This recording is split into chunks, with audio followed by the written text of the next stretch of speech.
ఒక్క మనిషి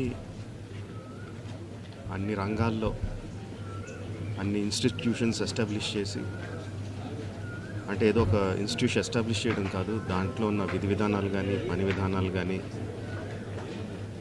కొత్త ఇన్నోవేషన్స్ తీసుకొచ్చి ఏ రంగంలో అడుగుపెట్టినా దాన్ని శిఖరాలకు తీసుకెళ్ళింది ఒక్క వ్యక్తి అండి. ఆయన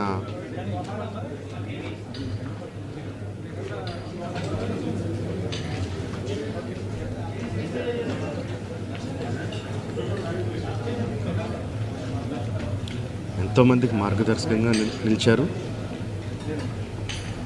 ఎంతోమందికి ఉపాధి కల్పించారు. అలాంటి వ్యక్తికి the way we can pay tribute to him is by conferring Bharat Ratna. ఆయనకి డెఫినెట్గా ఇవ్వాలి.